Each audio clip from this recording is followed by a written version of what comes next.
y sígueme, no mires atrás, que delante está el reino, mi reino de paz.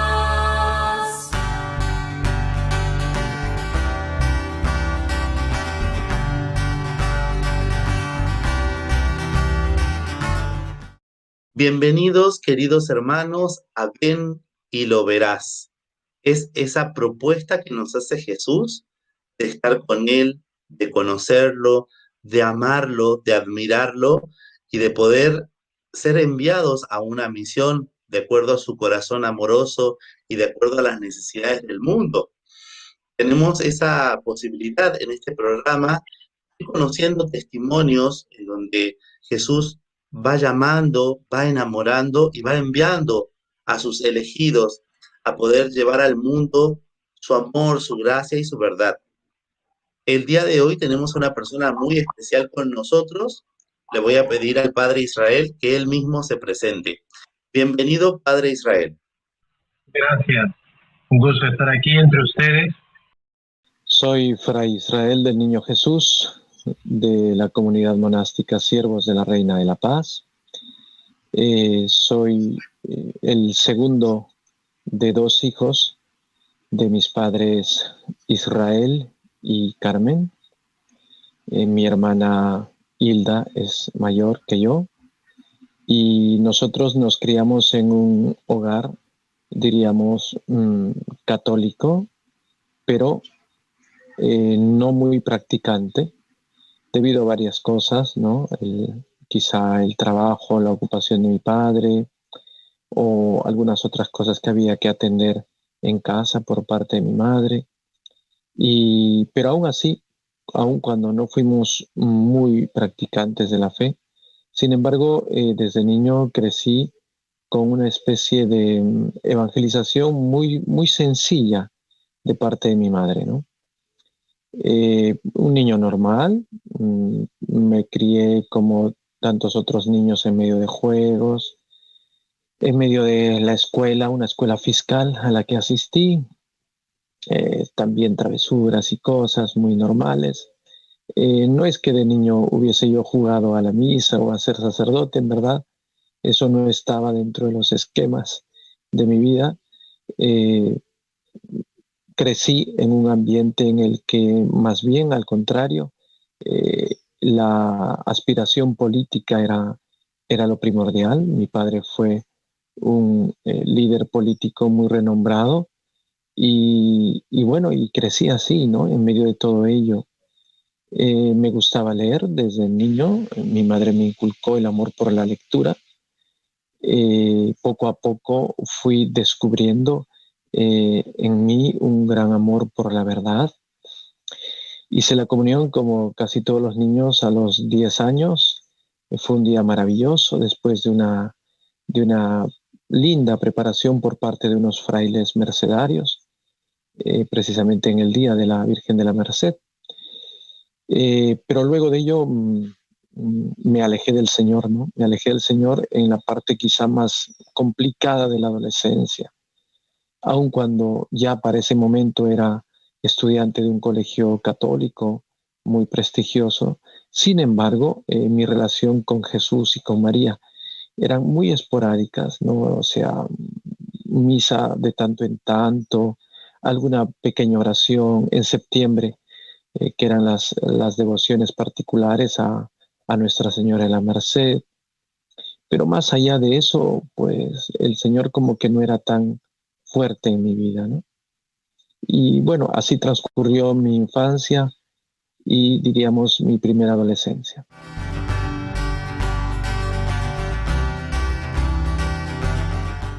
Yo me encuentro con el Señor a poco antes de dejar el colegio, la secundaria, ¿no? Prácticamente a un mes y medio antes de dejar el colegio, me encuentro con el Señor. Mi encuentro con el Señor fue muy curioso porque el director, junto con otros profesores y los del área de psicología y orientación, organizaron un retiro guiado por un equipo de laicos muy bueno. Y claro, lógicamente era un retiro espiritual, en el que pues se va a hablar de la fe. Sin embargo, yo me inscribí a ese retiro junto con unos 4 amigos para hacer lo contrario, es decir, para de algún modo malograr el retiro, ¿no? Ese era el objetivo que nosotros teníamos y nos inscribimos con esa intención. Curiosamente, en la primera tarde del retiro, el organizador, el predicador principal del retiro, parece que se dio cuenta, ¿no? Y bueno, y me neutralizó, diríamos, ¿no? Me neutralizó porque me nombró su secretario, su asistente, y entonces me vi obligado a hacer, escribir y decir cosas que no quería. Pero eso me llevó un poco a reflexionar, ¿no? Pero en el segundo día de retiro me presentaron a Jesús. Fue una cosa increíble que hasta ahora me asombro, ¿no? Porque fue uno de esos excelentes modos de presentar a Jesús vivo. Y no solo presentarlo, que ya me cautivó, sino que por la noche se hizo una dinámica muy fuerte en la que cada uno en medio de la oscuridad de la noche, sin ninguna luz, se acercaba solo con una pequeña velita y alzaba su mano frente a lo que yo no sabía, nadie sabía, que estaba un crucifijo allí, muy rústico, muy áspero. Levanto mi velita y veo al crucificado en lo alto de lo que era una pequeña capilla que ni cuenta me había dado. Y allí, cuando yo miro al crucificado, pues siento la presencia de Dios, el amor misericordioso de Dios, y pues eso marcó el inicio de mi transformación. Tenía entonces 16 años y yo sentí que ese día o esa noche nací a una nueva vida, ¿no? Para mí eso fue mi segunda conversión, diríamos, ¿no? Después de mi bautismo.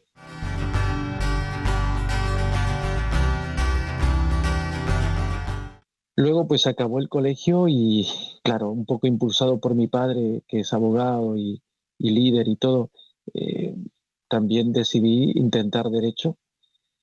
No que no me gustase, porque en verdad ya para ese momento me gustaban mucho las letras. Siempre me ha gustado más la letra, la literatura, que los números y la ciencia, eso es verdad. Me lanzo a derecho y entro a la universidad a 2 meses de dejar el colegio. Estamos en 1988. Entro a la universidad, era el menor de todo mi salón, era el más chiquillo.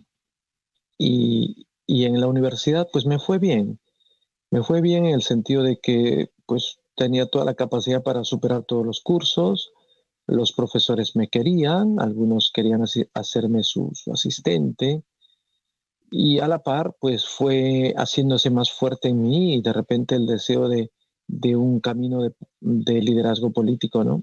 De hecho, algunos amigos me echaron el ojo y me estaban entusiasmando para un grupo político, para lanzarme como el presidente del tercio estudiantil en la facultad. Y claro, pues me iba muy bien, era de algún modo reconocido por ello, amigos, amigas, en fin, todo eso era bueno, era positivo, me gustaba, pero a la par fui sintiendo en lo profundo del corazón, a pesar de que de repente no lo tenía previsto, de que sí, esa lucha por la justicia, por la verdad, por lo bueno, que es buena, que me atraía, como no. Sin embargo, iba poco a poco bajando, porque me iba enterando de que el mundo se mueve por otros hilos que no los va a desarticular nuestra lucha por la justicia o por la verdad, que debería haber otro modo de luchar contra los males de nuestro mundo. Y a la par iba subiendo mi amistad con Jesucristo. Todos los domingos yo me vestía de apóstol y me iba a evangelizar con un grupo de amigos a las afueras de Lima, en Lima Sur precisamente, en Villa El Salvador. Hacíamos un trabajo muy bonito con un grupo numeroso de niños pobres. En ese entonces Villa El Salvador era solo arena y pues la gente casi no tenía ni agua ni desagüe. Y entonces pues hacíamos una cosa bien bonita. Los niños estaban contentos con nosotros con ellos, cantábamos, jugábamos, hacíamos teatro, títeres, representaciones, juegos, en fin, oraciones, etc. Y eso era nuestro modo de evangelizarles. Todos los domingos estábamos metidos en eso, ¿no? De lunes a viernes yo era universitario, sábados preparaba las jornadas y domingo mi apostolado, ¿no? Así era mi vida durante prácticamente 2 años, ¿no?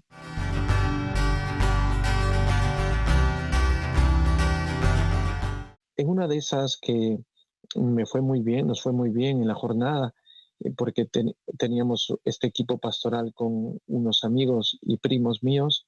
En una de esas que nos fue muy bien, regresó a casa cansado, casi afónico, pero también con ganas de decirle al Señor, Señor, estoy contento por hacer lo que hago, pero ¿qué? ¿No tienes más? Yo quisiera hacer algo más por ti.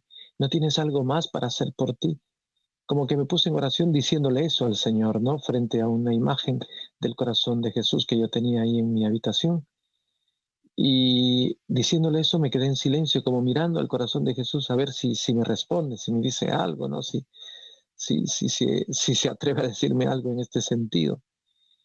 Para mi sorpresa, pasaron unos segundos, no sé cuántos, y sentí, no es algo que escuché, pero sí sentí en lo profundo del corazón. No sé si fuera como una especie de palabra de conocimiento, pero fue una frase que me golpeó en el corazón, que era como un letrero luminoso de león que se prendía y apagaba, que decía, ¿por qué no, sacerdote? ¿Por qué no, sacerdote? Cuando yo advertí esa frase en mi alma, me dio miedo. Lo primero que sentí fue miedo. Porque ya para ese momento ya me había puesto a indagar cómo es el sacerdocio, cómo es la vida religiosa, ¿no? Y si había una cosa que yo de repente tenía un poco de temor dejar, era mi familia, mis planes, quizá también la universidad, los amigos, mi apostolado, y quizá también alguna ilusión con algunas chicas. eh, Todo eso sabía que si el Señor me iba a llamar al sacerdocio, lo tenía que dejar. Entonces me dio miedo dejar todo eso, porque en verdad me iba muy bien en la universidad. Mis padres me querían mucho, mi hermana también. Es decir, todo en ese momento en la vida me sonreía, todo me sonreía. Tenía amigos y primos que hacían años que estaban intentando entrar a la universidad y no podían. Y yo había logrado lo que ellos no habían logrado, lo que ellos no habían logrado. Y mi padre me pagaba los estudios, tenía un padrino que podía darme en cualquier momento un trabajo ya seguro como estudiante de derecho. O sea, lo tenía todo en bandeja. Y también allí estaba mi miedo, dejar todo.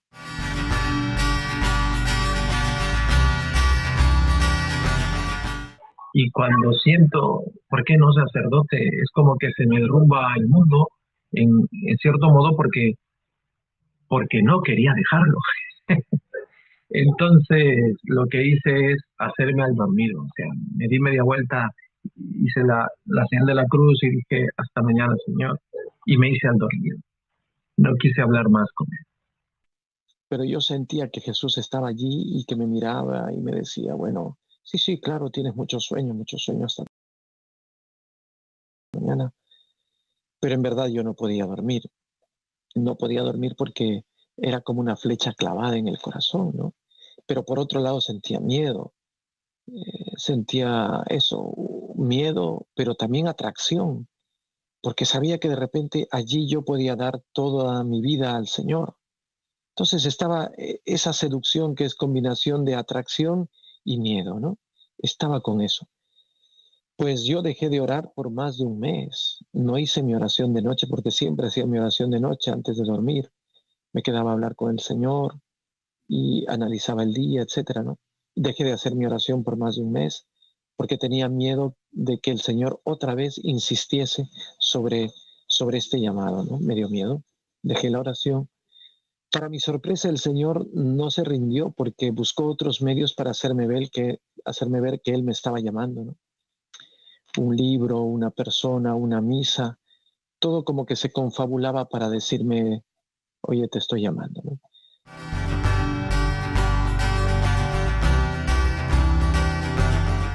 Luego de varios meses de forcejeo, diríamos, con Dios, le dije sí.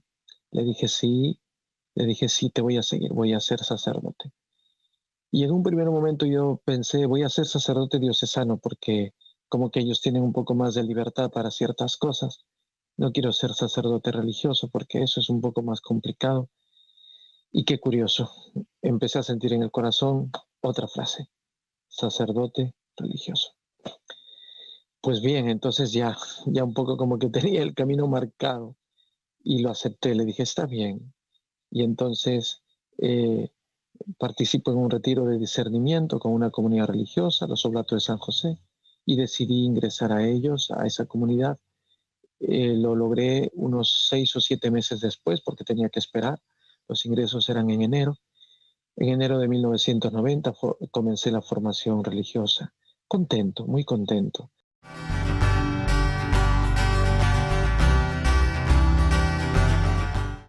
Estuve con los Oblatos prácticamente 20 años, ¿no? Casi 10 en formación y el resto como sacerdote y religioso. Fui formador durante prácticamente casi 13 años, ¿no? Comencé a ser formador siendo profeso de votos temporales y luego pues en gran parte del sacerdocio que llevé con ellos fui formador.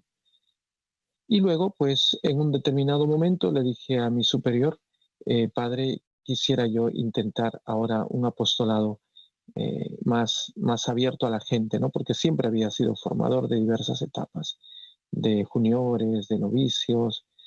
Y entonces, pues sí, el superior me dijo, está bien, vas a ir a una parroquia. Me hizo párroco en una gran parroquia, en una parroquia que tenía 197 comunidades campesinas para atender. Éramos 2 sacerdotes, el padre Abel, a quien le estoy muy agradecido, y yo. Y ahí estábamos en la parroquia junto con 2 hermanos más, no sacerdotes. Y entonces fue un trabajo precioso, bonito. Guardo muchos buenos recuerdos de ese tiempo, 2 años y medio como párroco allí. Y entonces lo había logrado todo porque había conseguido con la gracia de Dios y la ayuda de mucha gente hacer que esa parroquia se levantase, ¿no? Se levantase, que estaba medio muerta por muchos factores y motivos.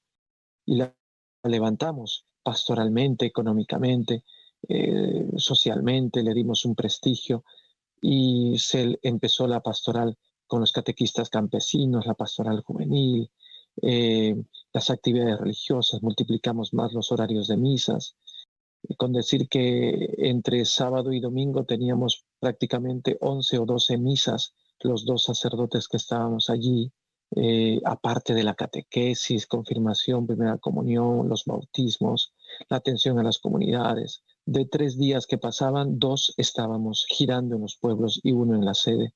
Era un trabajo agotador, a veces extenuante, pero bonito. Me gustaba mucho.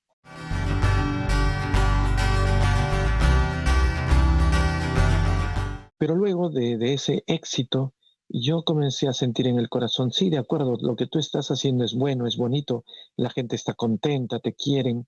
Y sí, la gente respondió muy bien, era un pueblo generoso, muy, muy de fe, me ayudaban mucho y yo me sentía contentísimo.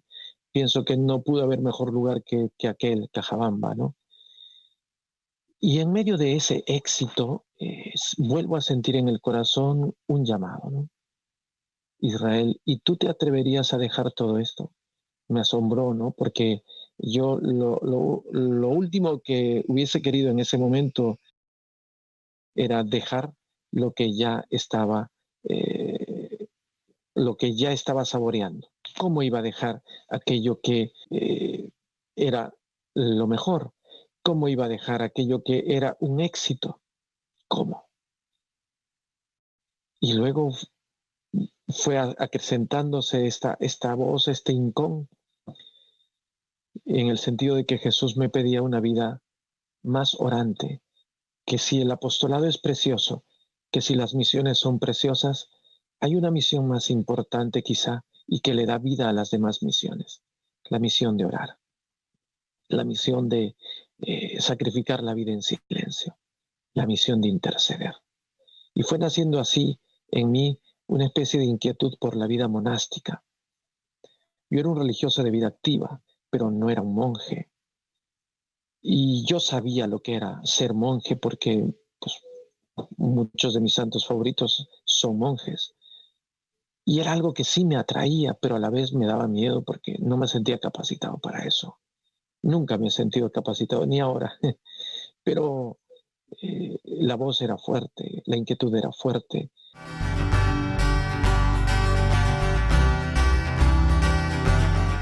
Yo sometí este discernimiento a mi padre espiritual, el recordado padre Ignacio Mugiro, que en paz descanse, para mí un santo.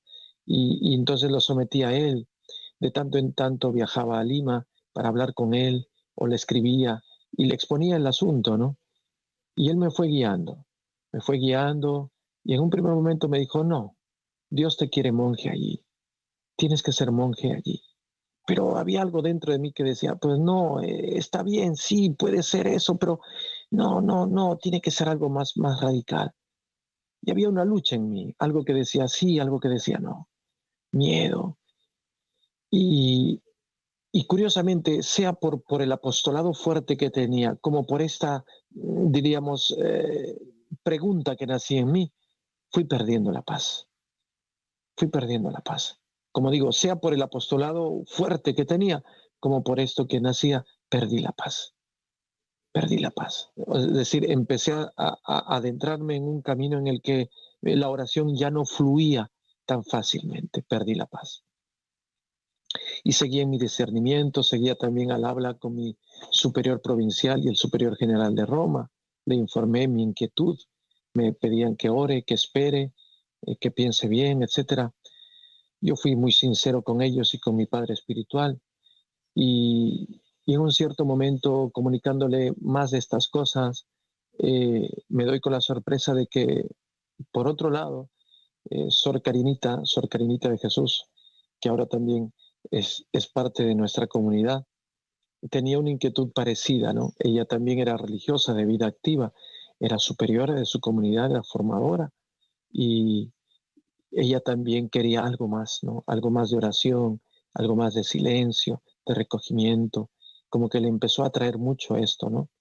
La casita en la que vivía se prestaba mucho a ello, pero su congregación era de vida activa. Y da la casualidad que ella también había tomado a Padre Ignacio Mugiro como director espiritual. Y ella empezó a hablar de este tema también con el Padre Mugiro, es decir, como que Dios fue uniendo o poniendo, diríamos, en paralelo el discernimiento que Sor Carinita hacía y el que yo hacía. Y Padre Mugiro era el que nos dirigía a ambos, ¿no?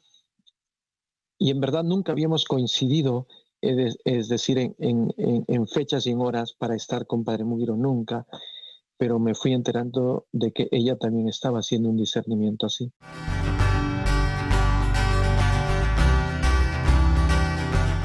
Y llega un momento en el cual yo pues le expongo todo lo que tenía dentro a Padre Mugiro, y él llega a la conclusión de que eso ya no es mío, de que eso es de Dios. Y me lo dice, me lo dijo en una carta: esto ya no es tuyo, esto es de Dios.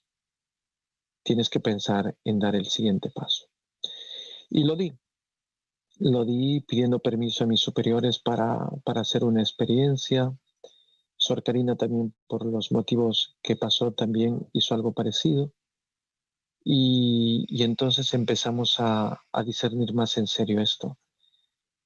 Y el Padre Mugiro nos pregunta, y ahora tienen que acudir a un obispo para que les acoja. Es lo más normal. Y de pronto a Sor Carina y a mí juntos se nos ocurrió la idea y el nombre de nuestro obispo de Lurín, Monseñor Carlos García. Y se lo dijimos al unísono. Una sorpresa para mí, porque coincidimos. Así que, bueno, pasaron unas semanas y nos armamos de valor y nos dirigimos a Monseñor.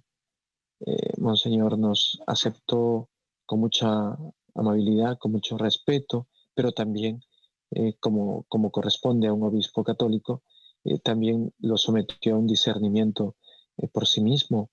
Y claro, nos probó en obediencia, en humildad, nos probó en rectitud, y después de mucho batallar, de 3 años en mi caso, me concedió profesar como religioso monje, siervo de la Reina de la Paz. para eso pues ya me había desligado canónicamente de la anterior comunidad.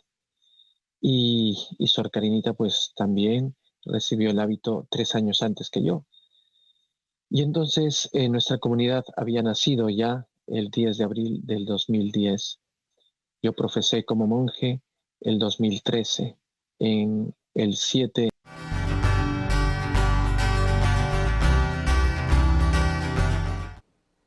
Yo, Israel Serafín Martínez Aguilar, de 48 años de edad, con la firme y libre voluntad de consagrarme más íntimamente a Dios por toda mi vida, hago voto de perpetua castidad, pobreza y obediencia, según el Evangelio de Jesucristo, las constituciones y la regla dispuesta en el libro de la vida de la comunidad monástica Siervos de la Reina de la Paz. Ante Dios Altísimo, en presencia de mis hermanos, en sus manos, querido Padre Obispo, prometo entregarme de todo corazón a vivir continuamente en el silencio y la soledad con Dios, en fraternidad y sencillez, en el trabajo por la paz, para vivir la perfecta caridad al servicio de la Iglesia. Con la gracia del Espíritu Santo y con la ayuda de María Santísima, Reina de la Paz y Madre mía, confío en que seré fiel a mi consagración y llegaré a contemplar cara a cara a Jesucristo, que es mi razón de ser y de vivir. Amén. Demos gracias a Dios. Yo me ofrezco, Señor, como víctima de holocausto a tu amor misericordioso. Yo recibo, Señor, de tu infinito amor, la posesión eterna de ti mismo. Consúmeme sin cesar y haz mi alma desbordar de tu ternura infinita. Cada latido, Señor, desde mi corazón sea un renovar de esta ofrenda. Cada latido, Señor, desde mi corazón sea un renovar de esta ofrenda hasta la eternidad.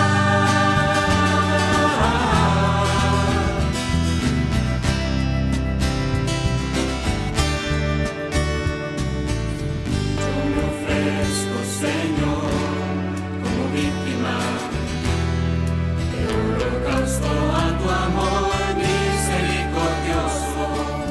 Yo recibo, Señor, de tu infinito amor, la posesión eterna de ti mismo. Consúmeme sin cesar y haz mi alma desbordar de tu ternura infinita.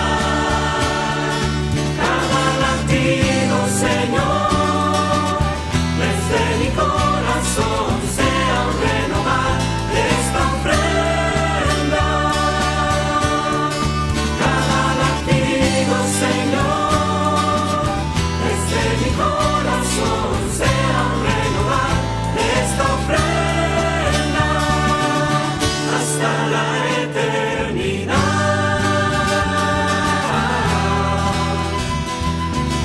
Hasta la eternidad.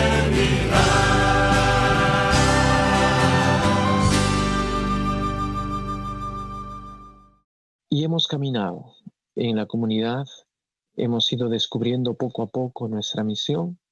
Ante todo, es una misión de oración, de intercesión y de ofrecimiento interior, holocausto interior a favor de la paz del mundo. Queremos sobre todo trabajar por la paz de nuestros corazones, la paz de los corazones de las personas, la paz del mundo, que se obra por la oración, por la intercesión, por la ofrenda espiritual de nosotros mismos. A la par de nosotros, se formó toda una, diríamos, un pequeño pueblo de Dios que es Oasis de Paz, que son los seglares de nuestra comunidad. Y pues ellos nos ayudan mucho con su oración. Nosotros los pastoreamos, pero también nos dedicamos a otras actividades, ¿no? Charlas, testimonios, conferencias. Desde el año 2016, inicios, hemos llevado a cabo los retiros de sanación interior, que han dado mucho fruto, con sanaciones emocionales, interiores e incluso también sanaciones físicas. El Señor nos ha bendecido porque nos ha hecho conocer la vía del Espíritu Santo, nos ha hecho, diríamos, de algún modo carismáticos en un sentido amplio. Somos una comunidad mixta de hermanos y hermanas. Vivimos el espíritu monástico rezando y cantando la liturgia de las horas. Rezamos los 3 rosarios diarios. Ayunamos a pan y agua los miércoles y los viernes. Y tratamos de vivir la escuela espiritual de la Reina de la Paz. Y aquí estamos en nuestro monasterio de la Providencia en Pachacama, en Lima Sur. En vida o muerte somos del Señor, por lo cual Cristo murió y resucitó. Todos estaremos en el juicio ante el Señor y ante Él toda rodilla de doblarse y toda lengua de alabar a Dios.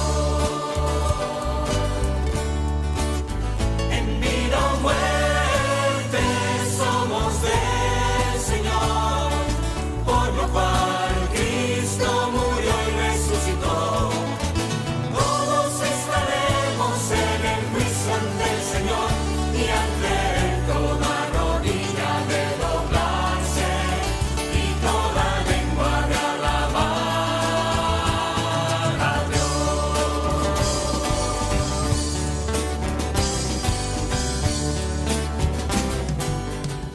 Yo pienso que Dios siempre está llamando, siempre. Y yo pienso que es normal el miedo. Yo también lo he sentido en mi primera vocación, lo he sentido en mi segunda vocación. Sí, es normal el miedo, pero yo creo que más que el miedo debe haber la confianza. La confianza. Yo les diría a los que sienten la llamada de Jesús, confíen, confíen. Confíen porque ese mismo Dios que les llama les va a dar su paz, les va a dar su alegría y nunca les va a defraudar, nunca, jamás. Jamás Dios defrauda a quien llama, jamás, jamás. Yo pienso lo contrario, que Dios da todavía muchísimo más, infinitamente más de lo que tú y yo podemos haber dejado. Yo soy un hombre feliz porque he recibido 5 millones de veces más de lo que he dejado. Y el miedo inicial que tuve, hoy es nada. Hoy se ha transformado en paz y en alegría. Y vale la pena seguir a Jesús. Yo les pido solo que consulten a quien deben consultar. No consulten vocación a sus amigos, ni lo consulten en las redes sociales. Consulten a religiosos que saben del tema. Y ánimo, Dios nunca defrauda. ¿No? Pues nada, yo les doy a todos ustedes la copiosa bendición de nuestro Dios misericordioso y la bendición de la Reina de la Paz, Madre nuestra, sobre ustedes, en el nombre del Padre, y del Hijo, y del Espíritu Santo. Amén. Gracias. Muchas gracias, Padre Israel. De nuevo, muy agradecidos en este programito que se llama Ven y Verás. Queridos televidentes, entonces, de palabras del Padre Israel, la confianza. Uno de los llamados que nos hace Jesús el día de hoy, después de este hermoso programa, es a confiar tranquilos, pacientes y a ponernos siempre en manos de Dios. Muchas gracias, estimados televidentes, desde el corazón de Pax Televisión, llenos de amor, de ternura. Les enviamos un fuerte abrazo y muchas bendiciones. Muchas gracias. Ven y sígueme.